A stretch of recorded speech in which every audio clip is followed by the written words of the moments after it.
All right, let's see how both of these fighters recovered from round number 2.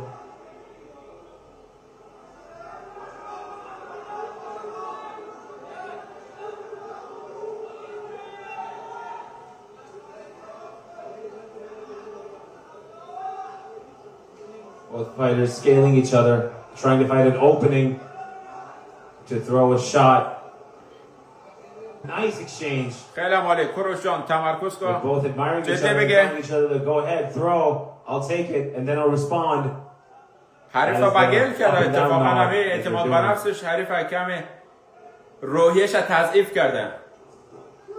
Oh, takedown attempt from Bilal. چیزی که نباید اتفاق بیفته فایت روی زمین است. فایت نباید روی زمین بکشه. فایت نباید روی زمین بکشه. That backfired on Bilal pretty quick.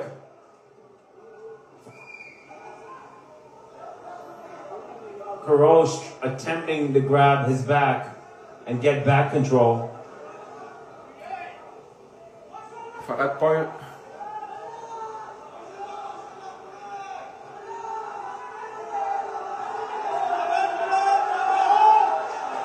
نام خدا شیست بیا دارم فکر تجمع کن کوروش فکر تجمع کن Kurosh showboating a little bit, huh? فکر تجمع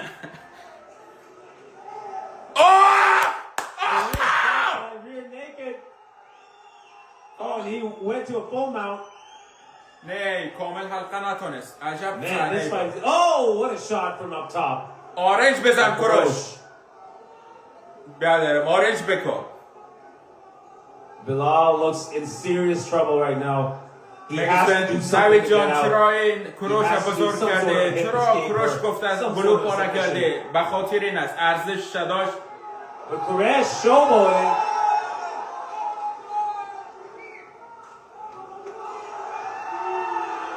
کوروش فکر تجمع بگیر بیادرم نکن از استرس ما را کشته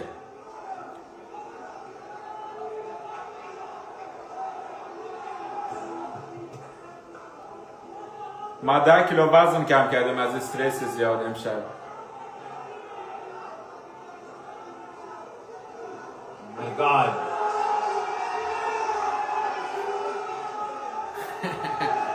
خنده میکنه کدش